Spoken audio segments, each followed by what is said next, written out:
dude made a video. This was actually requested to me on my last stream. The secret to Arcane's depth. Basically, the idea is it's Arcane 1 year later. So I'm excited to check it out and see what we got. Because Arcane is one of my favorite shows of all time. Straight up. Arcane is one of my favorite shows of all time. So I'm really excited to see what we got. The secret to Arcane's depth. Hey. This is my 80th video about Arcane. Dude made 80 videos about Arcane? Arcane's 9 episodes, this man made 80 videos? Respect. Now I really want to watch this. Holy crap. 32 long videos and 48 shorts. This show's total runtime is 6 hours and 20 minutes. The total runtime of my Arcane videos is over 10 hours. And bro, insane. And I don't feel like I'm straining to find topics for this show. Well, there's that one bunny video. But anyway, even the shorts, there's just a ton of stuff to talk about here. I honestly feel like Arcane is just that deep, which is obviously very unusual for a story, especially a single season of a story. And especially for like a game adaptation, like a show that's an adaptation from a game. So, let me put it this way. This is a model I've been using in my head forever. A good story is a full cup, and I can put whatever I want in my cup. I can pour in some incredible world building and some great themes, and then just a little character work to fill it to the top, and that's a full cup. That's a good story. Or I can pour in some great characters, great character development, and some really memorable genre-breaking moments, and then some plot stuff, and we're full. Don't need anything more. Or I can put in fun pirate stuff and one amazing character, and then some okay other stuff, and we're good. We're full. Now, there cannot be...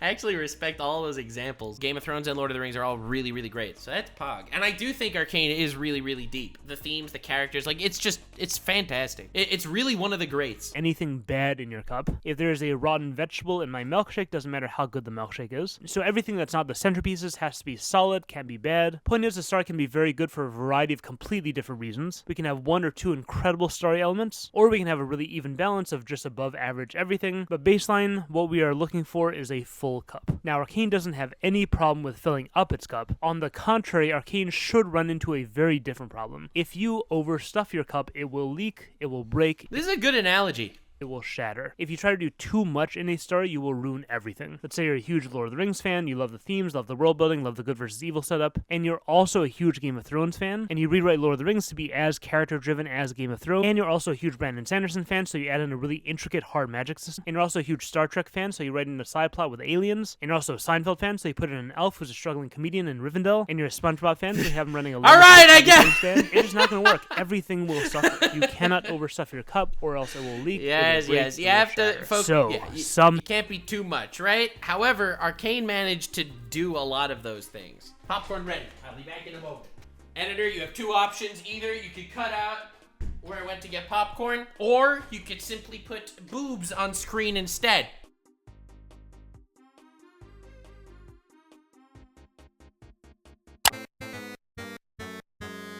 Great characters, incredible plot, meaningful themes, magnificent world building, gripping emotional moments, and an insane emotional range. There are parts that make me laugh, cry, gasp, sigh, cheer, swoon, hold my breath, drop my jaw, sigh my forehead. There's groundbreaking subversion of tropes, revolutionary writing of women and sexuality, and also fantastic writing of men. Every frame of animation is a work of art. The music is phenomenal. The fight scenes are exciting. The hot characters are hot. The memes are funny. Every plot arc feels rich and complete. The hot characters are hot. Every character is deep as heck. Every theme could be a PhD thesis. The dialogue feels natural and clever and fun and moving and whatever else it has to be. It's never boring. It looks beautiful. Communication through expression body language is on a different level than anything I've ever seen. There's a whole system of symbolism with how the show uses colors. There's a whole system of interesting. Didn't notice that one. Symbolism with how the show uses fashion. There's a whole system that one there is. Symbolism with how the show uses animals. There's a whole system of I did not notice that either. Holy crap, what the hell? Symbolism with how the show uses lighters and smoking. That one I did notice. Not supposed to be able to do this much in a single story. No, it's wild how much is actually in here. I have watched this show more than once, and I've teared up more than once. Doesn't make sense. I probably have like 50 videos that don't mention half the cast and half the plotline. Feels like Jinx and Vi alone could fill up a cup easy. Hexek and the Council and Victor could fill up a cup easy. So, what is... And let's not forget,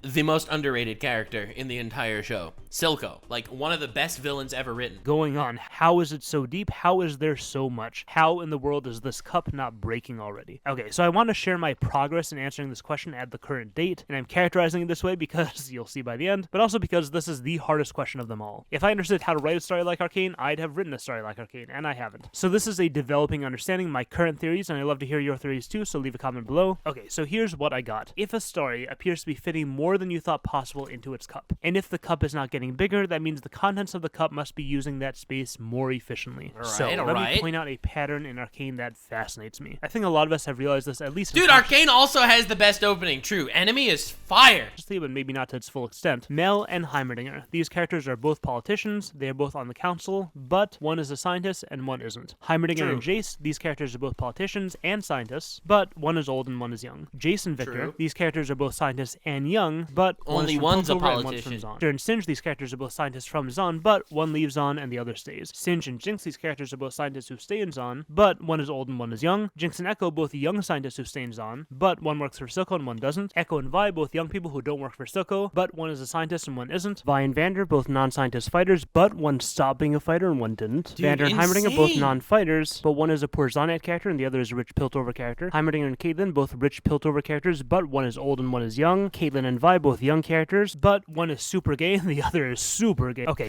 Okay, alright, I was with you until there. Did you see what he just did there? Bro! Schnee! This video is awesome! Get the point. Let me show you the same pattern in a different area. Here we have a character learning the potential of Hextech. And here we have a character learning the potential of Hextech. And here we have a character learning the potential of Hextech. And here we have a character learning the potential of Hextech. Oh my god, you're so right. You're so right. And here we have a character learning the potential of Hextech. Here we have a character's complicated relationship with her father figure. And here we have a character's complicated relationship with her father figure. We have said father figure having to choose between his political goals and his daughter. And we have said father figure having to choose between his political goals and his daughter. We have a character accidentally killing her family, and we have a character accidentally killing her family. We have a character feeling betrayed by their mother, and a character feeling betrayed by their mother. We have a scene at the bridge, and a scene at the bridge, and a scene at the bridge, and a scene at the bridge, and a scene at the bridge, and a scene at the bridge, and a scene at the bridge, and a scene at the bridge. A confrontation at the last drop, and a confrontation at the last drop. Families torn apart at Silco's place, and families torn apart at Silco's place. Characters arguing about using violence, and characters arguing about using violence, and characters arguing about using violence, and characters arguing about using violence, and characters arguing about using violence, and characters arguing about using violence, and characters arguing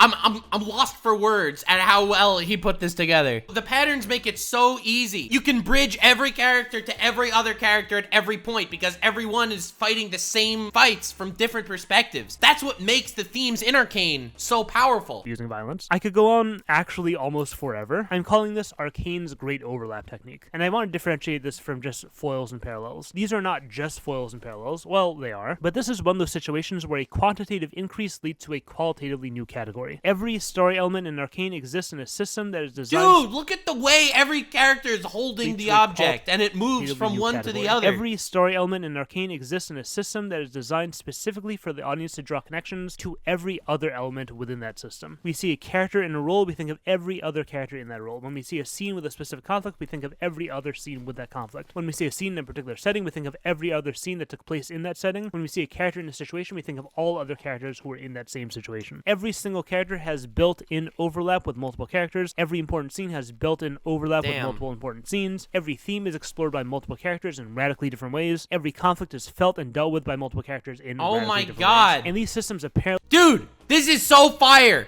He put it together so well. Parallels are designed for us to mix and match every single moving piece. If we want to explore siblings, we can do sisters or brothers and sisters. We can look at a brother-sister relationship as it forms and as it breaks. When the characters are young, when the characters are less young, and when the characters are even less young. We can look at a heterosexual romance and a homosexual romance. We can look at old young scientist mentor in Piltover Society and Zonite Society. We can look at Piltover Zon science study buddies with old guys and with young guys, and so on. And this is not just a platform to prompt questions and comparisons and analysis, etc. This is a vital way of conserving cup space. If you show me 10 different scenes, I gotta remember 10 different scenes. Everything that happens, all the characters and all their beats, all the different subject matters and all the themes being dealt with. But if you show me 10 different versions of the same scene, I know the scene, the events, the characters, the themes. That's actually so true. Like, when you're watching Game of Thrones, you get really lost. You feel like you're watching different shows and waiting for them to collide. That's what it's all about. When you have very powerful character-driven shows, and you have to tackle every character to the highest possible degree, you're always tackling it on all different perspectives, and you're waiting for all of these different worlds to collide. You're waiting for freaking Daenerys to meet Bran, okay? You want Jon Snow to meet Tyrion. It's all about taking all these different characters in all these different worlds and having the worlds eventually collide. Here, every single world is the same world in a different place. It's the same story with a different spin on it. Yes, it doesn't tackle a billion themes, but the themes it tackles from a billion angles and perspectives. Subject matters, etc. are all mostly the same. I just have to keep track of the differences. That's all I need to make space for in my cup. Same with characters. I just have to think of the super types: scientist, politician, fighter, parent, child, sibling, and then I can apply various categories: Piltover or Zahn, old or young, etc. And it's the same thing here with themes and subject matters: progress, loneliness, violence, time, trauma. How does Victor deal with loneliness? How does Jace deal with loneliness? Powder, Vi, Caitlin, Mel, Silco, Heimerdinger. How does Heimerdinger deal with trauma? What about Echo? What about Mel? Jace, Powder, Vi, Silco. Passage of time: Victor, Heimerdinger, Echo, Vander, Silco, Vi, and so on. I can have more themes and I can say more about these themes since I have less for the audience to keep track of, less stuff to occupy brain space. Okay, so that was stage 1 of the Great Overlap technique. Stage 2 is something I fell headfirst into while trying to write a short about Jace and Caitlin. Why does the story give them a brother-sister relationship? What purpose does that serve? That was the question. And the answer, it seemed, had to do with this scene, which is another scene. Serves a fantastic purpose. The Alabama principle. I never really felt like I understood. Why is this here? What is it doing? But I thought about it and I realized, okay, Jace is on his way to make a pivotal choice of his Act 1 climax to risk it all on developing Hextech. And the story adds weight to that choice by building a ramp of isolation leading up to it. Jace is isolated by his mentor, then betrayed by his mother. Then the entire scientific community basically turns their back on him, which is actually the whole city turning their back on him. Then his friend, his little sister figure, is taken away from him, and he is left completely alone before we see a turn, and then he decides to make this epic gamble. Okay, so that function seems fine, makes sense. But then I realized, wait, this also happens with Caitlin post-time skip. She is ostracized by her peers, she watches her boss get murdered, her relationship with her family starts to deteriorate, then she's isolated by her brother figure, then her girlfriend leaves her, before we see a turn, another chance at reunion with Vi, but at the cost of a pivotal decision. Okay, so we got this mirrored function thing going on, perfect. This is going to make a great short, except that it actually happens with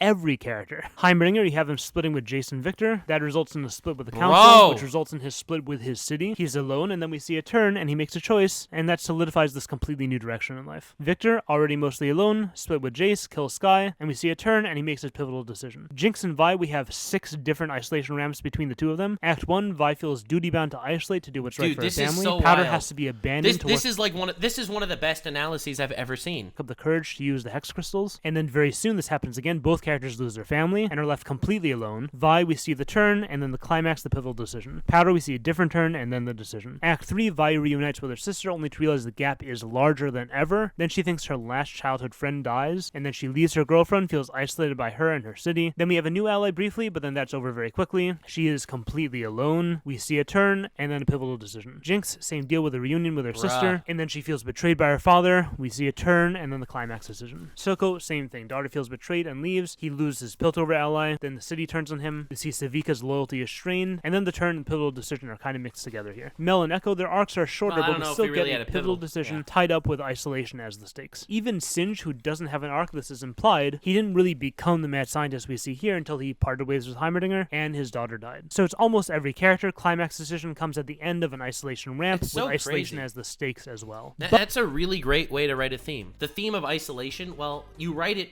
from every single character's perspective. But that is not where it stops either, because if you look at most of these climax decisions, what are they? What are we making decisions about? Jace's big character moment in Act 1 is making a pivotal decision about technology and morality. And then, later in Act 3, he's making a pivotal decision about morality and also technology. He's solving a crisis created by technology. And similarly, we have Victor, and yes, Victor's big pivotal decision is also about morality and technology. And then we have a character like Jinx, who is making a big decision about morality and about technology. She's the one who finally weaponizes Hextech. Mel's big decision is mostly about morality, but it's also about technology. How could a writing staff be so good? How could a writing staff be so good? Can't be unmade, and they are always used. And in a shocking turn, Vander's big decision is mostly about morality, but also about technology. And then you have the non-scientist characters. What about them? Well, somehow technology at least makes an appearance, even if it's a minor one. Silco's decision isn't just about war, about the moral side of things. It comes back to returning the Hex Crystal too. It comes back to technology, the potential of his daughter as an inventor. Even Kate and Vi at the end, very subtly, you can argue it's not there, but their decision to act outside the morality is expressed through this added factor of using technology we don't usually see them use. So technology at least is making an appearance. But also, each of these decisions isn't just about isolation and morality and technology. It's a decision about identity as well. Heimerdinger is the founder of Piltover, and he has to decide whether to be that anymore, or whether to cast that identity off and become something completely new. Vander is the pacifist leader, and he has to decide whether to be that anymore, or whether to become Silco's monster. here. Mel has to take off her Medardo ring. Silco is the top chem baron or good dad. Caitlyn, is she the enforcer or is she the... You have to find out who you are and ask yourself who you are. Every character goes through that arc from a different perspective. That's how you write a theme! Jinx and Vi, we obviously see a lot of signs of this. Vi's whole life is taking care of her siblings, and then all of a sudden, this, and her life becomes something very different. Powder, we get this line. She is not my sister. We get this in the end. Are we still sisters? And obviously this whole sequence. So there are a lot of really powerful, meaningful stories about... I love that they, Arcane's poster child is Jinx. She is a Jinx. She embodies that part of herself. Like, they ask her so often, like, my name is Powder, but people call her a Jinx because she keeps screwing up, and she becomes Jinx. It's like a decision of who she is, what her identity is. But that happens with every character. Morality and technology and isolation and identity. Politics is another one we didn't even talk about. But in Arcane, it's a story about all of these, not one after another, not side by side, but all at once. Almost every moral beat of every character's arc is also a beat that involves the character's relationships to their family, to society, and involves technology to some extent, and impacts identity to the core of who the person is. And it's the same with every relationship. These characters are not just science study buddies, they are brothers, and there's a moral side to it too, and a political side. And their life missions are aligned. They're linked by who they are, by their identities. Almost exactly the same with this relationship. Silco Powder is founded on Silco's backstory, his identity, but also inextricably tied to his moral political goals and the technological potential he sees in this girl. Same with this relationship, and here the technology is the discord in the relationship. Same with this relationship, same with this relationship. And we see similar things with just about any mix of any two characters to some degree. Every component we're talking about here is the same length as any normal arc, any normal beat, any normal scene, relationship arc, etc. It takes up just as much narrative space as it would in any normal story. It's just that everything is functioning at 500% capacity. It's 5 times the flavor. We feel all of it all at once. The emotional weight of all of our feelings about morality and the emotional weight of all of our feelings about family and isolation, politics and technology and identity. It's all overlapping. It's all layered on top of itself without taking up any extra narrative space, without crowding our cup at all. So this does two things. The first is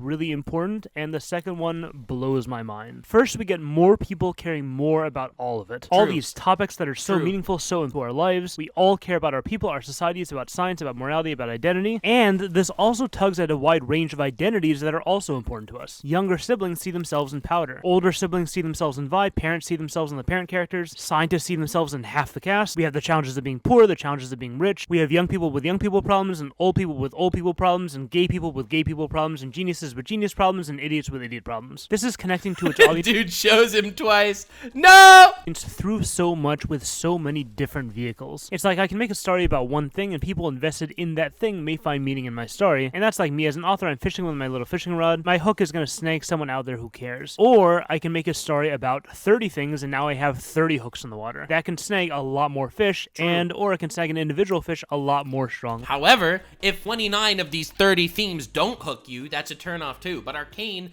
it ties every single one into every single other one. Second thing, let's talk about Tortoise and the Hare. There is one parallel in the story that prompts questioning. 2 animals, slow animal and fast animal. The narrative prompts one simple question. Why did the slow animal win? And the narrative itself gives us one simple answer. It tells us the moral. Slow and steady wins the race. One parallel, one explicit question, one explicit answer. Pretty this basic. is an important story. It's a useful story, but it's not a deep story. Story answers its own question. No more discussion to be had. Stories that are deeper than this prompt questions, but don't give answers. This can generate depth because 10 different people will walk out of the theater with 10 different answers. But speaking of what I'm referencing with this image, we must go deeper. When we're talking questions and answers, generating discussion, the deepest kind of story in that regard doesn't even ask the question. It just presents a parallel, a contrast, a connection. It shows us where the questions are hiding, and we gotta find them. We gotta ask them ourselves. You give me one parallel, just one parallel, one of these question hiding places, and 10 different people will formulate 10 different questions, and 10 more people will give 10 more answers. So a single parallel can give 100 people 100 different ideas to talk about. Arcane has the most parallels of any story I have ever seen. We have 14 different characters. Every one of them connects to every other one of them in multiple ways. We have at least 4 different subject matters, different lenses to view the story through. 4 I listed anyway, I could list more. Each of these connects to every major plot element and every different character arc. We have settings making connections. We have scenes paralleling each other. We have all these other things. Color, music, animals, lighters, fashion. I had a whole discussion with my architect friend about understanding the story through its architecture and lighting. And we haven't even gotten to combinations means I can compare 2 characters, I can compare 3 characters, I can compare all the siblings, all the parents, the Zom characters, the Piltover characters, the scientist characters, the fighter characters, the straight characters, the gay characters, the women, the men, the old, the young. I can compare any combinations of any of the subject matters. What is the connection the story is drawing between science and time, between morality and science, isolation and science, identity and time,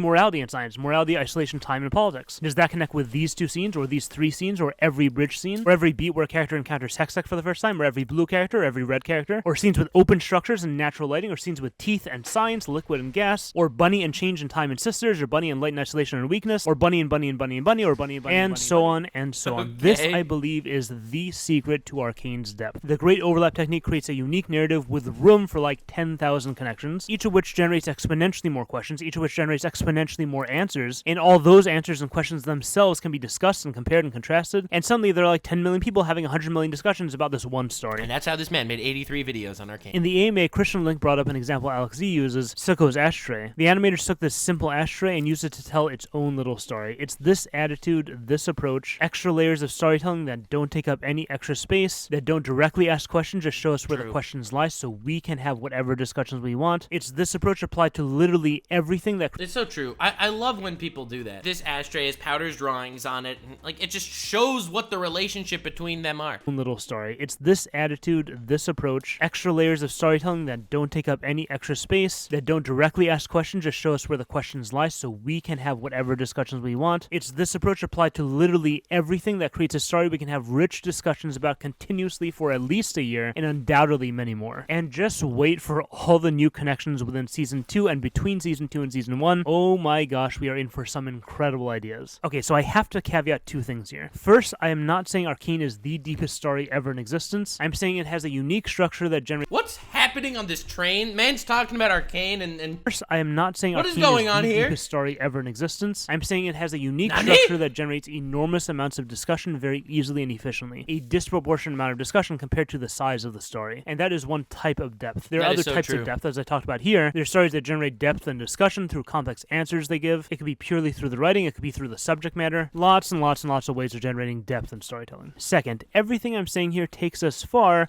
but also not very far. And this is something I actually want you to help me with. Leave comments if you have any ideas about what I'm about to say. This methodology I'm describing in this video is limited because I'm talking on an extremely broad scale here. I'm talking about a structure that can contain depth and express depth, but I haven't even addressed anything on more micro levels. The type of nuance within individual scenes and moments that Arcane explores, and how it explores the ideas and emotions of those moments, Arcane is clearly in a league of its own there as well. And we can talk a lot about how individual moments are constructed, individual beats of arcs and relationships, but what I eventually want to discover is the big principles, the overall approach of how Arcane writes on various micro levels. Methodology with writing dialogue overall, with structuring scenes overall, how it approaches pacing within its scenes and within each of its episodes, methodology of characterization as it applies to specific scenes, and also like how it handles world building in relation to its source material, where they deviated, where they added, etc. So commenters, that's where you come in. Your assignment is to solve Arcane completely. I expect all your essays on my desk tomorrow morning, 8 a.m. Class dismissed. This was a really great video. Schnee, you did a freaking good job. I love Arcane. I think Arcane is truly a masterpiece. It's truly ahead of its time and amazing that it's truly as brilliant as it is.